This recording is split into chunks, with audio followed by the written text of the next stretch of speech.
मनोजवम मारुततुल्य वेगम जितेन्द्रियम बुद्धिमतां वरिष्ठम वातात्मजम वानर युद्ध मुख्यम श्री रामदूतम शरणम प्रपद्ये। मिथुन राशि के जो जातक हैं 2026 जनवरी के महीने में क्या कुछ नया होने जा रहा है।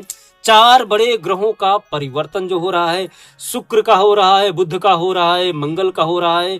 सूर्य मकर संक्रांति करने जा रहे हैं जनवरी के महीने में। शनि महाराज 2 महीने शनि के ऊपर गोचर करेंगे सूर्य महाराज। तो यहां पर मकर संक्रांति जनवरी के महीने में क्या कुछ आपके लिए बड़े परिवर्तन होने जा रहे हैं, एक एक करके बारीकी से चर्चा करूंगा। शिक्षा, स्वास्थ्य, प्रेम प्रसंग, वैवाहिक जीवन, दाम्पत्य जीवन, क्या कुछ बड़े बदलाव होने जा रहे हैं, बारीकी से चर्चा करूंगा। तो कहीं मत जाइएगा, लास्ट तक इस वीडियो को जरूर देखिएगा। जय श्री महाकाल। मैं राहुल तिवारी आप सभी का आपका अपने इस चैनल पे हृदय से स्वागत करता हूं। दोस्त, आपके कुंडली में गुरु महाराज लग्न में विद्यमान है, केंद्र में बैठे हैं। केतु महाराज कुंडली के इस समय तृतीय भाव साहस के भाव में विद्यमान है। राहु आपके भाग्य के स्थान पे बैठा हुआ है और 4 ग्रह एक साथ में विद्यमान हैं, जहां पर सूर्य, मंगल, बुध और शुक्र, और ये चारों ग्रहों का परिवर्तन जनवरी के महीने में है। अब आप सोचिए, 4 ग्रहों का परिवर्तन और चारों ग्रहों का एक जगह पे बैठना। मैं इसलिए डिटेल में बता रहा हूं ताकि आपको मालूम पड़े कि मैं हवाई बातें नहीं कर रहा हूं, कुछ आपको नॉलेज की चीज भी बता रहा हूं कि किसके वजह से क्या होगा। अन्यथा तो मैं अच्छी बातें बताऊं, पर क्या वजह से हो रहा है, किसके वजह से हो रहा है, ये भी तो जानना जरूरी है। नहीं तो आप डिसाइड कैसे करोगे कि आपका शुक्र खराब चल रहा है, आपका बुध खराब चल रहा है, आपका मंगल खराब चल रहा है, क्या चल रहा है। हर कुंडली का 3 मुख्य फेस होता है। पहला आपके पंचमेश, दूसरा सप्तमेश और तीसरा आपके भाग्येश जो इष्ट है। और इन तीनों का जो प्रमुख होता है वो होता है लग्न, यानी जो आपके स्वामी है तन। गलतियां यदि आंख करेगी देख के दृष्टि से तो तन को भोगना पड़ेगा। यदि किसी ने कुछ आपके विषय में अच्छा कहा तो सुख का अनुभव शरीर करेगा। यदि किसी ने कुछ उदंडता की आपके साथ, कुछ मारपीट किया, तो भी भोग उसका आपका शरीर भोगेगा। तो ग्रहों के परिवर्तन से, या फिर कह ले कि जनवरी के महीने में जो इनकी दृष्टि आपके ऊपर पड़ रही है, उसकी वजह से क्या काया पलट होने जा रहा है। मिथुन राशि के जातक वैसे बड़े ही बुद्धिमान होते हैं, अपनी बातों से किसी को भी अपने बस में करने की इनके अंदर अनोखी क्षमता विद्यमान रहती है, क्योंकि आपके जो स्वामी हैं बुध महाराज बुद्धि के सागर है, कलात्मक हैं। यहां पर आपके लिए जो सबसे बेस्ट चीज देखी जाती है, कला के मामले में, बातों के मामले में, किसी को अपने बस में करना, किसी को बोलते समय आपको खुद समझना कि क्या बोलूं कि नहीं बोलूं, अच्छा लगेगा या बुरा लगेगा। आपको कोई बहुत जल्दी बहका नहीं सकता है। आप उसकी बातों को पढ़ लेते हो, समझ लेते हो क्या करना है आपको। ये खासकर मिथुन राशि के अंदर देखा गया है। बड़े बड़े कार्य जो कला के क्षेत्र में है, आप देखिएगा मिथुन राशि के जातक ही होते हैं जो अच्छी तरीके से कलाकृतियों में निपुण होते हैं। आपके जो स्वामी है बुध महाराज पंचमेश, शुक्र, गुरु महाराज आपके सप्तमेश और शनि महाराज आपके भाग्य के देव हैं।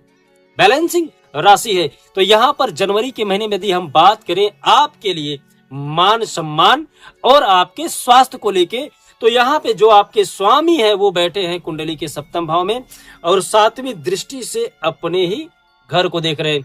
तो 16 जनवरी तक जब का इनका परिवर्तन का डेट नहीं आ जाता है, उससे पहले तो आपका स्वास्थ्य अच्छा रहेगा, बेहतर रहेगा। लेकिन परिवर्तन के बाद ये जाएंगे कुंडली के 8वें भाव में, और 8वां भाव आप जानते हैं कुंडली का सबसे बेकार ग्रह होता है, बकवास होता है।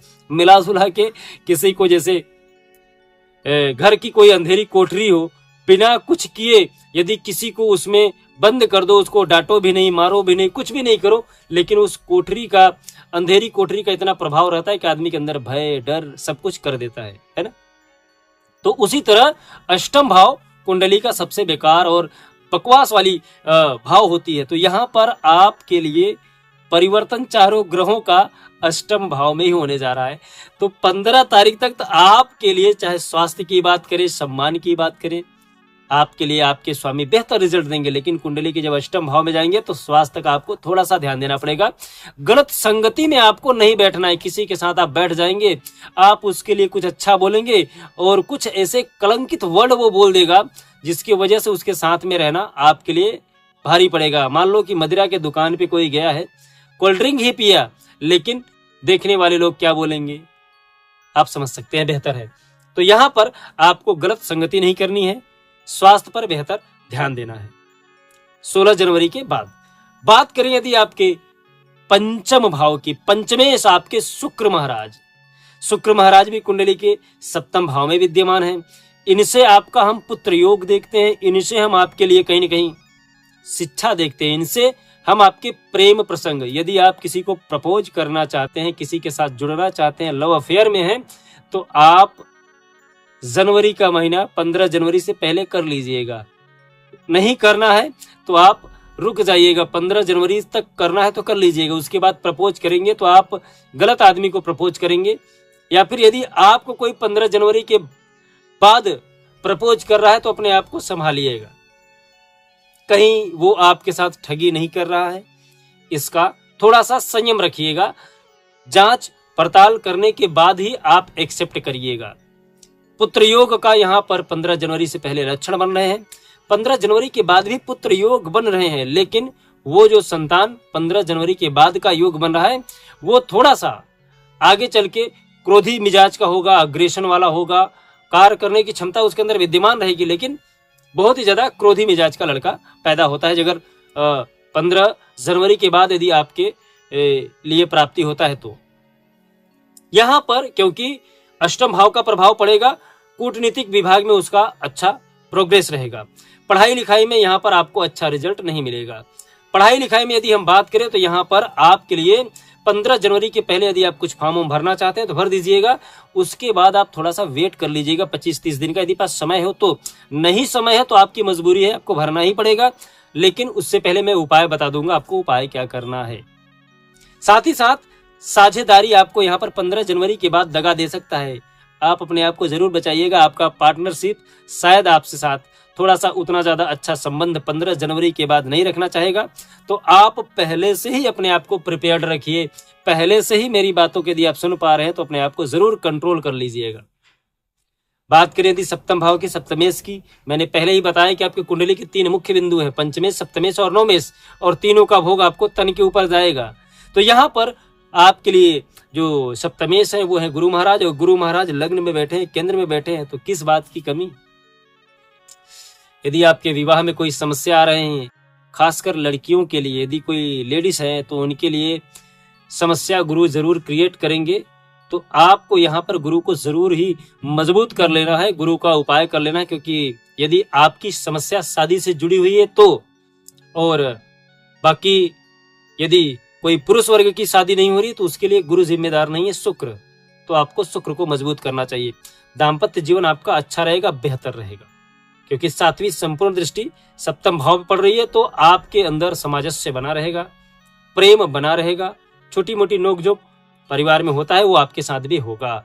यहाँ पर बिजनेस व्यापार आपका ग्रोथ पे रहेगा। पूरे महीना आपके लिए आर्थिक दृष्टि से बहुत ही ज्यादा अच्छा जाने वाला है। बात करें यदि भाग्य का, तो शनि महाराज आपकी कुंडली के कर्म के स्थान में बैठे हैं। तो कर्म प्रधान विश्व कर राखा, जो जस करस तो तस फल चाखा। तो कर्म प्रधान है, कर्म करिए, फल अच्छा निश्चित रूप से मिलेगा। नौकरी वालों के लिए खुशखबरी है, नौकरी वाले यहाँ पर प्रमोशन यदि आप पहले से तैयारी कर रहे हैं तो यहाँ पर आपको अच्छा रिजल्ट शनि महाराज देने जा रहे हैं। कर्म अच्छा रहेगा तो बेहतर रिजल्ट। मैं ऐसा नहीं बोलूंगा कि आपका कर्म अच्छा नहीं फिर भी शनि महाराज आपका ग्रोथ कर देंगे, नहीं, आपको अपने कर्म पर ध्यान देना पड़ेगा, क्योंकि कर्म के देवता हैं शनि महाराज। यहाँ पर कर्म के स्थान पे बैठे हैं। उपाय क्या करें? एक्सपेंस, पहली बात आपका थोड़ा सा बढ़ेगा, ये रह गया था पॉइंट। तो एक्सपेंस वाला आप जरूर थोड़ा सा ध्यान दीजिएगा, क्योंकि आपका 15 जनवरी के बाद खर्चे थोड़े से बढ़ेंगे 14 जनवरी के बाद, तो इसका आप जरूर ध्यान रखिएगा। उपाय में क्या करें? उपाय में आपको सबसे पहले ओम बुध बुधाय नमः इस मंत्र का जाप करना चाहिए। साथ ही साथ तुलसी का 2 पत्ता हर दिन आपको अपनी जेब में लेके फिर आपको बाहर निकलना है। आपके जितने भी कार्य हैं सब पूरे हो जाएंगे। बजरंग बली का पाठ जरूर कर लीजिएगा, सुंदरकांड, हनुमान चालीसा, जब भी आपको समय मिले 1-2 बार पढ़ लीजिएगा। जय श्री महाकाल। आपका दिन शुभ हो, मंगल हो, स्वस्थ रहे, मस्त